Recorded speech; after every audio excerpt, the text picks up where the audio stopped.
All right, I think we can start. How are you doing, guys, by the way? Are you feeling okay? Do you have fun so far? Nice. So, this session has like 45 minutes, so let's just get started, because later on we have a lunch, so I don't want to get you hungry. So let's just start, all right? So, media streaming is ubiquitous. We listen to our favorite songs while running or sitting on a train. We watch movies with family and friends.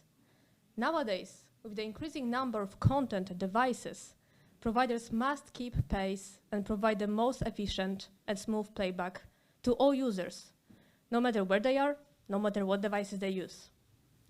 They also have to stay compliant so that no content can be distributed without producers' consent and knowledge.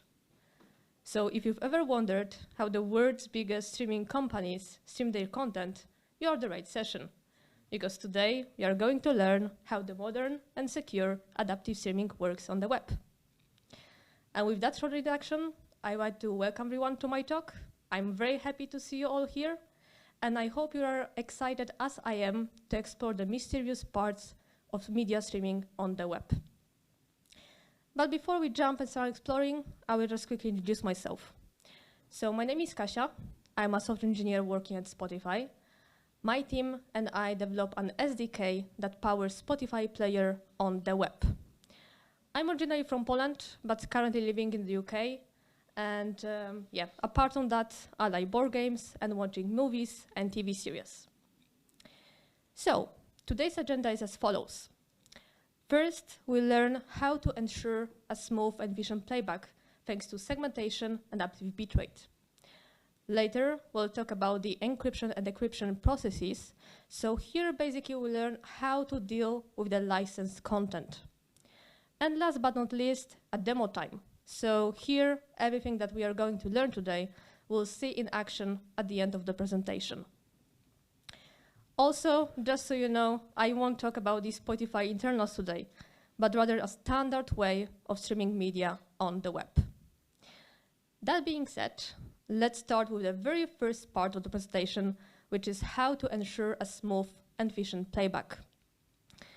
So as you may know, this is one of the most classic examples of how to play a video content using video HTML media element. So we just take the file and assign it to the source attribute. But this approach has two issues. So it doesn't give us a control over playing fraction of the data, and it doesn't support the bitrate switching. And these two are very crucial when it comes to ensuring a smooth and efficient playback. And why is it like that? Well, in terms of like the first criteria, in media streaming, it's very important to being able to play with just a fraction of data. And while current audio and video HTML5 elements support that by downloading just a partial content through the range request, they don't give you much control over streaming itself.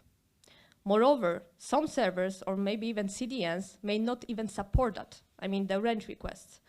And in this case, the browser will have to download an entire file prior to playback. So this is where the segmentation and MSE, which is media source extensions, comes in. We'll talk about that later, because they can give you the control over how much data you like to buffer in order to start the playback. They also give you the control over how much data you like to buffer throughout the whole playback in order to avoid stalling or buffering. And all of this just to provide the best user experience. In terms of the bitrate switching, the best explanation that I can give you is like a real-life scenario. So imagine you are sitting on a train and your internet connection drastically slows down, which happens very often, right? And during this time, you're watching a video, and you may notice that once your connection drops down, then the content providers can switch between bitrates in order to fit your current bandwidth.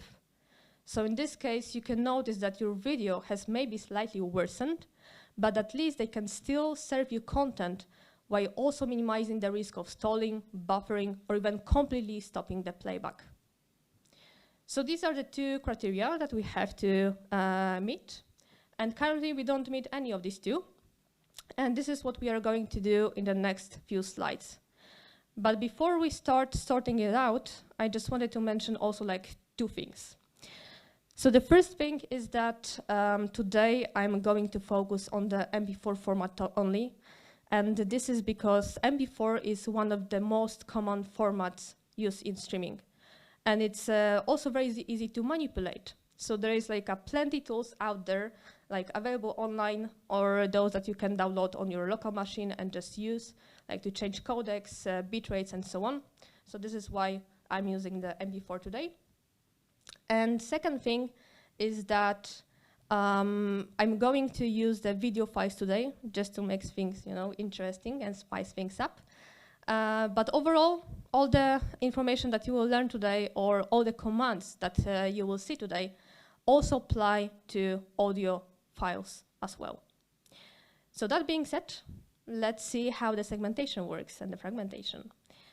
So this is the structure of the MP4 file. MP4 consists of atoms. So all the peculiar abbreviations that you can see here are called atoms.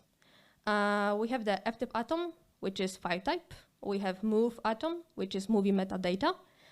And we have mdat atom, which is basically the payload of video or audio.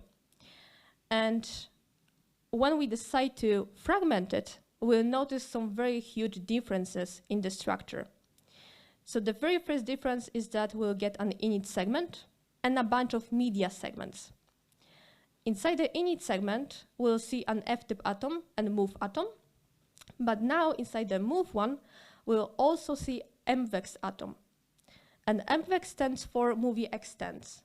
And this atom basically indicates that at least one of the streams got fragmented. Now when it comes to the media segments, they have two atoms, which is move and mdat. And move, as you can notice, it's somewhat similar to the move one on the left-hand side. But it's only dedicated for that specific fragment. That's why we have F at the end. When it comes to mdat atom, it's still a payload of audio or video, but it's also only for that given segment only. And at this point, it's also worth to mention that the current segment doesn't have to know anything really about the previous segment or the next one. The only information it needs to be playable is the init segment, and that's it. Cool. So we've just fragmented the file, and this is how I wanted to show you also how it looks in reality. So I made a screenshot on one of the tools that I'm going to show you today in the demo as well. And this is the Big Bang Bunny MP4, and as you can see, it has three atoms, ftip, move, and mdat. And after running the MP4 fragment command from the Bento4 tool, I got something like this. So as you can see, this is the fragmented structure. And the very first two, which are ftip and move, is the init segment. And then we have pairs, mdat move, mdat move, mdat move. So all of these are the media segments.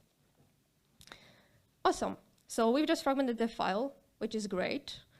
But we still don't meet any of the two criteria that we mentioned before. And this is because even though we fragmented the file, we just fragmented only its structure. It's still like a one single file. And this is something that we have to change. And for that, we have to use a streaming protocol. And these two are the most common streaming protocols that you can find out there. First one is MPEG-DASH, and DASH stands for Dynamic Adaptive Streaming over HTTP. And it's developed by Dash Industry Forum. Whereas the HLS, that stands for HTTP Live Streaming, is invented and mostly developed by Apple. Today, we are going to focus on the MPEG-DASH only, just to make things easier and faster. And that being said, to use this streaming protocol, we still have to fragment the file, which we have already done. But afterwards, I have to use the mp4-dash command from the Bento4 tool. And what this command does is that it creates a stream MPD file, which is dash manifest, and it creates two folders, audio and video, for audio and video streams respectively. So now if I enter any of these two folders, I will see a bunch of smaller files. So as you can see, the very top one is the init segment, and then we have seg prefixed files, which are the media segments. So what we have done here, we created the Dash manifest and also split the file like physically into a bunch of smaller pieces. When it comes to the stream MPD file, this is like the Dash manifest that I explained. And this is basically an XML-based file. And we can say that it's like a recipe of how to play the content and where to find it. So the very root element that you can find in this file is the MPD, which stands for Media Presentation Description. And some information that you can find there is like a title, duration, and yeah, some other fields. So within the MPD element, you may have one or more periods. And period is a time window within which we expect the content to be presented. Normally, it's only one period in the file, but if you have many, then it's actually easier to support dynamic content insertion, such as ads, for example. Inside the period, you may have one or more adaptation sets, and adaptation set is like a representation of a given content. So if you think about the video, for example, video may have been encoded with two different codecs. And those two codecs will be described in two separate adaptation sets. Or, if you think about the video again, you may know that video has like two streams, right? Like a video and audio, like for image and sound. So these two streams will also be described in two separate adaptation sets. So yeah, this is what basically the adaptation set is about. And now, last but not least, within the adaptation set, we have one or more representations. And the representation is basically like a version of a given content. And the best and the most common use case to have like many of them is to when we support the adaptive bitrate, which we'll also see in the next few slides. So this is the structure of the Dash manifest, and this is how it looks in reality. So as you can see, it's XML-based file, and we have a root element that is called MPD. Inside, we have one period. Then we have two adaptation sets, one for video and one for audio stream. And then within each adaptation set, we have only one representation element, which basically means that at this point, we only support one bitrate. And yeah, in the beginning, I told you that the Dash manifest is somewhat like a recipe of how to play the content and where to find it. So here I highlighted some information about how to play the content. And as you can see, these are the MIME type and codecs. So all this information will be used later to create the HTML media element. In terms of where to find the content, here I highlighted other fields. So if we have a look at the initialization field here and replace the representation ID with the ID that I highlighted below, then we'll get an exact location of an init segment, the init MB4. And that will be video/avc1/init.mp4. And the same, of course, applies to media segments, as well as the init and media segments of the audio stream. Awesome. So that was the Dash manifest. And that being said, we've seen before these two examples already. We know that these are the video elements in order to play the video content by just assigning the file to the source attribute. But because we just split the file into like a bunch of smaller files, these two won't work anymore for us. And instead, we have to use some media source extensions, or yeah, MSE in short. So in this case, what we have to do in order to make it working, we still have to create the video HTML element. But in this case, instead of assigning the file to the source attribute, we have to create the media source object and assign it to the source field of the media element. Once we have done that, then we create the source buffer and add it to the media source.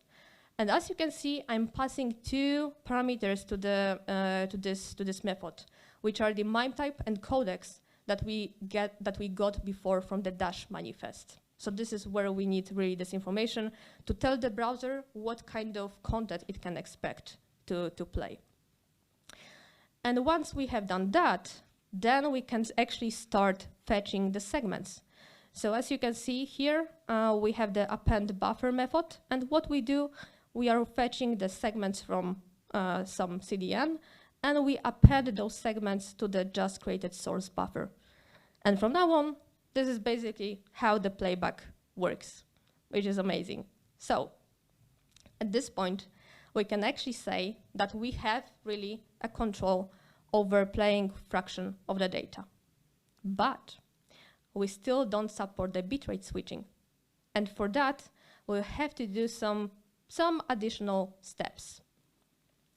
So in this case, what we have to do, we have to use another tool, which is called, for example, FFmpeg. And this tool allows you to encode the file with different bitrates or codecs, basically manipulate the MP4. And here, as you can see, I'm taking as input the Big Bang Bunny MP4, and I'm encoding it with the video bitrate, which is 360 kilobits per second and 64 kilobits per second for audio. And as a result, I expect Big Bang Bunny 360p. And I'm running this command like 5 different times with 5 different bitrates, just to support the adaptive bitrate switching. So once I have done that 5 times, then I have to fragment all the files that I just encoded. And once I have done that, then I can actually use again the mp4- command, but this time I'm taking all the fragmented files that I just created. So as a result, I will still get the stream MPD file, which is the Dash manifest with 2 folders, audio and video. But now, if I enter the video folder, then I will see 5 different folders, because I had like 5 different files with 5 different bitrates. And in this case, if I enter any of these folders, then I will see a bunch of files again, which means that I basically split the file into multiple pieces again. And of course, as you may probably guess, the stream MPD, which is the Dash manifest, has changed a little as well. So previously, we had only 1 representation element, and now we have 5 of them, which means we support 5 different bitrates. And as you can see, we have also a different IDs. So it's not video AVC1 anymore, but AVC1/1/2/3. So really, depending on the current user bandwidth, the content is served from a proper location, just to fit the current conditions of the user. And yeah, at this point, we can say that we've just met both the criteria. So we can have a control over playing fraction of the data, but we also do support the bitrate switching, which is great, because now we can say that we ensure a smooth and efficient playback. So yeah, smooth like a pudding, huh? I guess so. I guess you're right, Otis. Cool. So yeah, we've just went through the very first part of the presentation. And now let's jump into the encryption and decryption processes. And yeah, these two are very important for the content providers to basically stay compliant. But before we jump into the encryption process, we have to go through some core concepts in order to understand encryption and decryption later on. So here I have for you DRM, that stands for Digital Rights Management. And this is a technology used to protect a content from unauthorized use, and it controls its distribution as well.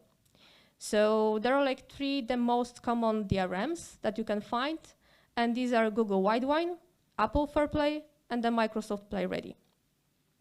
Then we have EME, that stands for Encrypted Media Extensions, and this is the API that allows you to decrypt the content.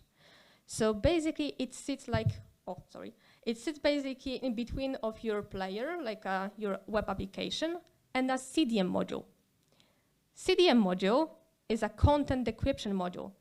And this is the software or the binary that comes together with your browser installation. And yeah, you can't see what is inside. It's not open source, which is kind of obvious because this is really the component that decrypts the content for you, the licensed content. And last but not least, CNC, that stands for Common Encryption. This is the standard encryption scheme that is supported by all DRMs. Awesome. So that's were the 4 core concepts that I wanted to go through with you. And now let's jump into the encryption process.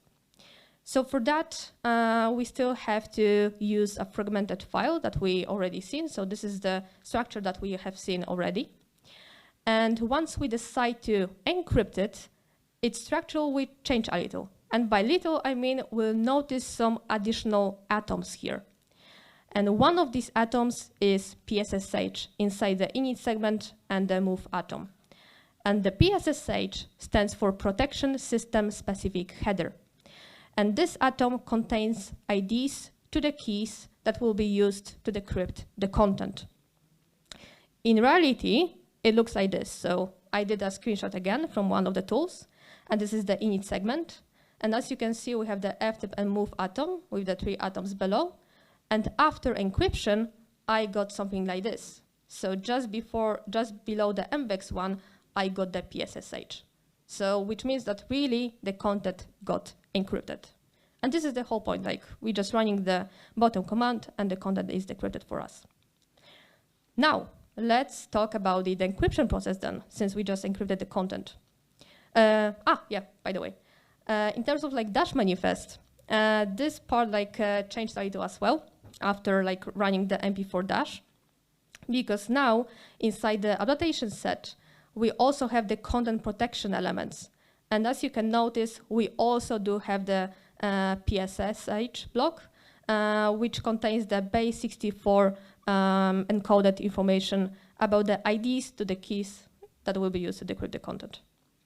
Right, so now, yeah, we can actually jump to the decryption process. But before we jump and start discussing the decryption process, I just wanted to mention one thing. So the next very few slides are going to be slightly more complicated and complex. And this is because I'm going through the whole decryption process.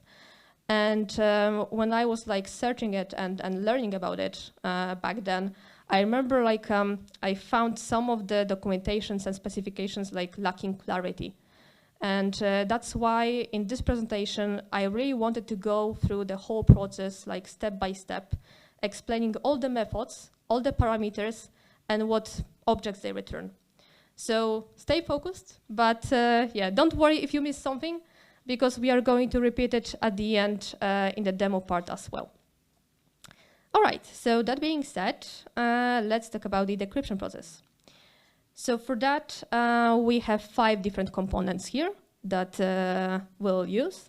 The red ones on the left-hand side are created and maintained by us. And these are the CDN, where we store the encrypted content. We had the application, which is our player with the audio and video elements. And we also have the license server that serves the licenses that contain the keys to decrypt the content. And on the right-hand side, we have a green blocks, which is the browser. And we also do have the content decryption module that we talked about, which is the one that really decrypts the content for you. So now if we want to play an encrypted content, we first have to fetch it from the CDN, and then we attempt to play it. At this point, browser detects it's an encrypted content because it has a synth atom. And synth atom stands for protection scheme information. So once this atom is detected, then the browser emits an encrypted event. And this is really where the whole process of decryption kicks in. So what we do on the player side, we call the request media key system access. Yeah, it's a very long method, I know. But here we are passing 2 parameters. And these parameters are the key system and a list of configurations. And the key system is like a generic term for a content protection provider or the decryption mechanism. So what we do here basically is that we are asking CDM if the key system and at least one of these configurations are supported. And if they are, then we get the media key system access object back. Inside this one object, we have a method create media keys. So we take it and we call it as well. And as a result, we get the media keys object back. And this media keys is like a representation, like an instance representation of the CDM module. So we can say that it's like the only way of how we can really communicate with the CDM module at this point from the player perspective. And as you can see, it has like two methods. One of them is set server certificate, which is used to encrypt the messages between the CDM and the license server. And we also have the create session method. And this method is obviously to create a session, but within this session, we'll obtain the keys to decrypt the content. But before we use and call any of these methods, we first have to take these media keys and we have to assign it to the HTML media element, which is video in our case. And yeah. By the way, are you still following? Yeah, good? Okay, I see some nodding, so very good, awesome. And yeah, so once we assign these media keys to the HTML media element, then we can actually call the create session method. And as you can see, it has one parameter, which is basically the type of a session. And by default, it's temporary, so you don't have to really provide any parameter here. But it also accepts the persistent type. But in this case, it requires like a higher level of security. So by default, yeah, usually you go like with the temporary one. So once we call this method, we got back the media key session object back. And this object has like many fields, but we are mostly interested in these three methods here. So what we do now is to take the generate request method and we call it with two parameters, which are the init data type and init data. And now, bear with me, these two parameters are coming from an encrypted event that was emitted in the very beginning by the browser. So as you can see, the init data type was CNC, which is the common encryption. And we also have the init data, which is some RY buffer. So what we do here is that whatever we got from the browser in the very beginning, we are just now passing to the generate request method here. And what happens next is that this request is passed through the browser to the CDM module. So we are basically asking CDM to generate a challenge. And CDM module notices, okay, so I got like a request to decrypt the content, but for that, I need a key, right? So what the CDM does is that it emits a message event, which simply put means that the key is needed. And what we do on the player side, we listen for such messages through the onMessage event handler. So once we receive this message from the CDM, then we make a post request to the license server, then we obtain the license that contains the keys, and then we take this license and use the update method to provide this license to the CDM module. I know this is long, but yeah, we got the license, then we call the update method and provide it to the CDM. So at this point, what happens is that the CDM got the license. They can basically take it, unwrap the key, and then decrypt the frame and provide the decrypted frame back to the browser so that the users can enjoy the video or yeah, listen to the music. So yeah, this is basically how the whole decryption process works. And here it's also worth to mention that the license that we got here is a blob. So it's like an obfuscated message. We can't really see what is inside, and this license is only understandable by the CDM module. So that's awesome. I know I said it was complicated, but hey, we did it. So good. And yeah, that being said, we've just went through the second part of the presentation. And now in front of us is a demo time. So everything that we have learned today let's see how it works in action. So I will just quickly jump to my application, which is here. There you go. I don't really know what was that, honestly. Okay. By the way, do you see everything is like big enough? Yeah? Okay, cool. I see some nodding perfectly. So on the left-hand side, I created like a web app specifically for this presentation. And I have like 5 different endpoints here. And we are going to focus on the bitrate and encrypted ones. On the right-hand side, I have like a terminal where we are going to prepare the content that is going to be served in this application.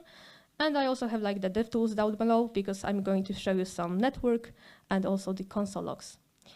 So before we jump, I just wanted to show you that inside the public folder, I already prepared some content just to like avoid typos and speed up things. So as you can see, we have the Big Bucket Bunny MP4 and the second one that is fragmented. So this is the tool that I told you before. This is the Monoteca that allows you to look into the MP4 file and see the atoms as a tree structure.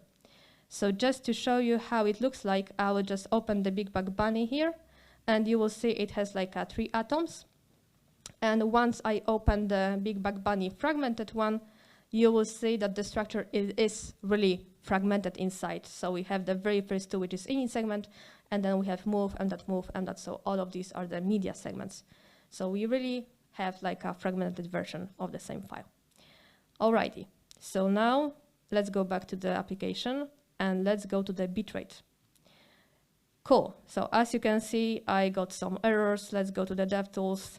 And as you can see, the stream MPD is not found because, yeah, apparently, if we go to the output bitrate, and we'll see inside, we don't have like any MPD file that we've seen in the slides.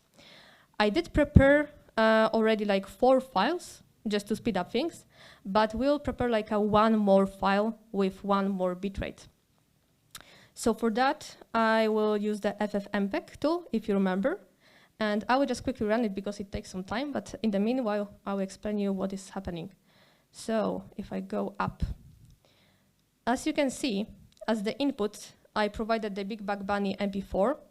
I'm encoding the video with 360 kilobits per second, audio with 64 kilobits per second. I'm even providing the resolution as well. And as a result, I expect the Big Bucket Bunny 360p MP4. And last but not least, I wanted to leave these 2 at the end because these 2 are very important for the adaptive bitrate. Because these 2 options are used to kind of like synchronize the segments between the representations, which means that these 2 will define the exact length for all the segments that you will create from all the files.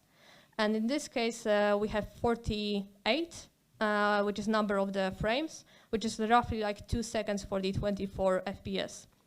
So it's very important to do so because if you won't do it, then the segments may have like a different lengths. And then when you switch between bitrates and the quality, you may even notice some lagging or even like a very bad and ugly jumps or glitches. And this is something we don't want that, right? So once you want to support the adaptive bitrate, really remember about this stuff. Cool, so that being said, we've just got the Big Bucket Bunny 360p, which is great. Now we will use the MP4 fragment from the bento fur, and then we'll fragment the file. Awesome, so now we have 5 different files that are fragmented. And as the last part, I will call the MP4 dash command from the bento fur. And I'm taking all the fragmented files that I have in this folder. So let's run it. And now, as a result, I got the output folder, as you could see in the slides. So let's go inside. And here you can see I have a stream MPD file, which is dash manifest. So let's have a look as inside. And yeah, as you can see, it's XML-based file. We have the MPD element with 1 period, And for video, we do have like many representations here. So it is said that we support like many bitrates at this point, which are 5 actually. And if I exit this one and go to, for example, video, you will see that we have AVC1, which is the codec. Let's go inside. And then we have 5 different folders here. And now if I enter any of these two, let's say like 1, for example, then you will see like a bunch of smaller files. Like all of them are prefixed with the segword, which is basically the media segment. But we also do have at the very, very top, let me scroll. It can take a while, I know. Yeah, there you go. It's init MP4. So yeah, we have all of them here. And now let's quickly go to the application because it should work. So if I refresh the page, now I don't get the errors anymore, which is awesome. And as you can see, some of the segments were already being downloaded with a very low bitrate. So let me switch quickly to one app, for example, and let me play it.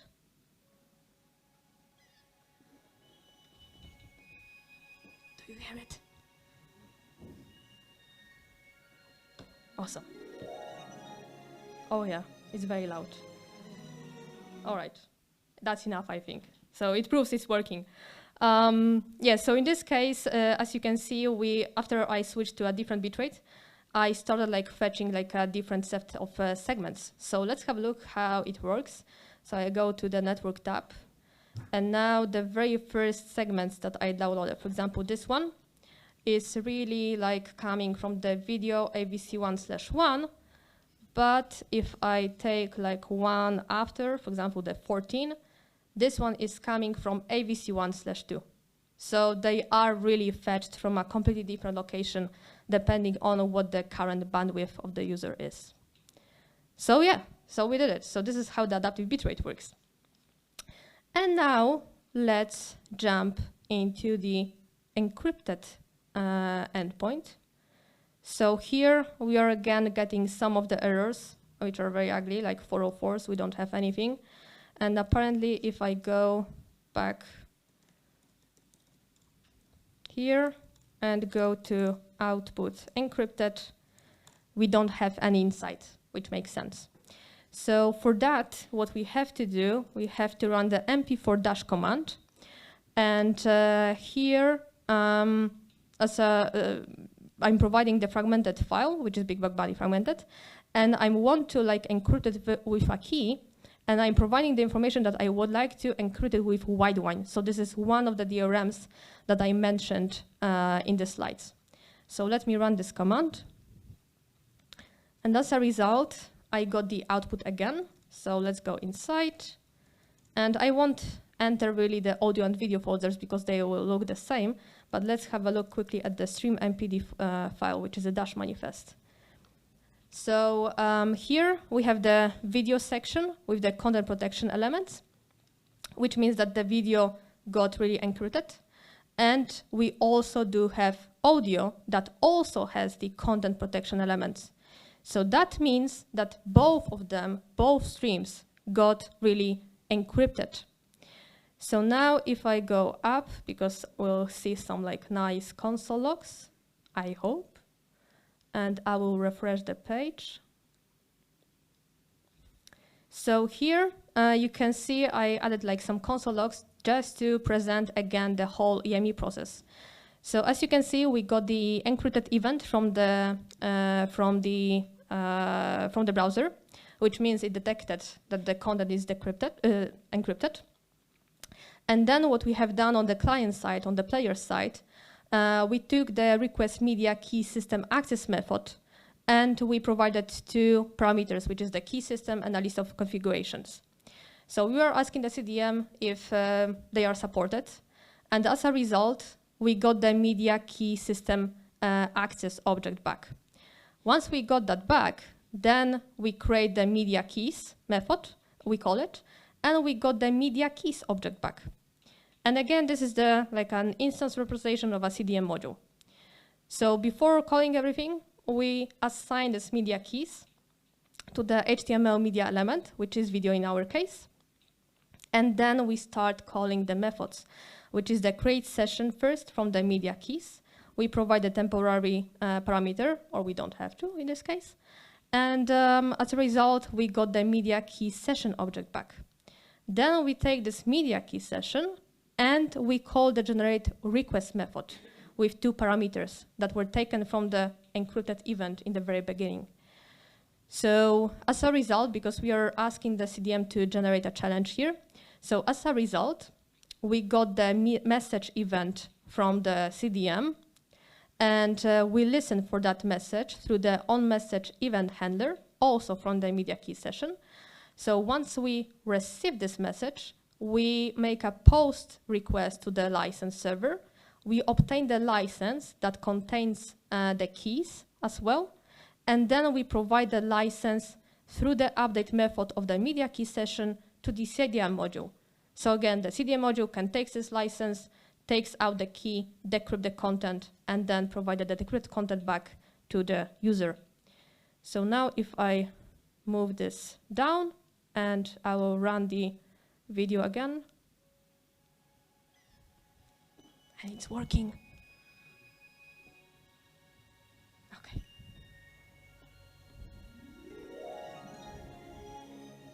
By the way, this is Big Bug Bunny. I can really recommend this video. It's very cute. So if you don't have like any plans to watch like movies on the Netflix, yeah, you can watch this one. It's only 9 minutes or actually 10. Cool. So encryption part is working. So that was actually it for the demo part. So now let's quickly go back to the presentation. And yeah, let's wrap it up. So segmentation and adaptive bitrate. These 2 are very important to ensure a smooth and efficient playback. They allow us to control like how much data we like to buffer in order to start the playback, or how much data we would like to buffer in order to avoid any stalling or buffering. And this is especially true for the adaptive bitrate as well, because once the condition change, we can actually switch between bitrates in order to still provide the content to the users to fit their conditions, which are like the bandwidth that keeps changing. And digital rights management and the encryption. These 2 are very important in order for the content providers to stay compliant. And the DRM itself protects the content from unauthorized use and controls its distribution. And the EME, that is the encrypted media extensions, this is really the API that we use as engineers because this one allows us to decrypt the content, because it communicates with the content decryption module, that is the software that really decrypts the content for us. So this is like a very helpful API. And yeah, so that was for the wrap up. And yeah, here I wanted to share some of the resources with you that I used for this presentation and for the web application. On the right-hand side, you can find some of the tools that I used today during the demo part. So feel free to play with the MP4. It's really nice just to see what the atoms are. Some of them, like the Bento 4, I guess, you can even like delete some of the atoms and see what is happening. So even though you have, for example, the video file with 2 streams, you can delete like the video stream completely, and then you will get audio only. So it's just, yeah, it's just like geeky thing just to play with it. It's really nice. And yeah, that being said, thank you very much for listening and for your attention. The very top link is a link to my GitHub account, where you can find the repository of the web application that I presented during demo. But you can also scan the QR code and it will take directly you to that repository. So yeah, feel free to clone it or fork it and play with it. But keep in mind that it's a very like small application, so it works only for Chrome and Widevine and so on. So yeah, thank you again. I'm really honored to be here. And yeah, if you have any questions, I'm happy to answer any. And yeah, we'll have a lunch in a few minutes. So just catch me there if you want to discuss or ask something about media streaming. And yeah, have a great day. Thank you very much.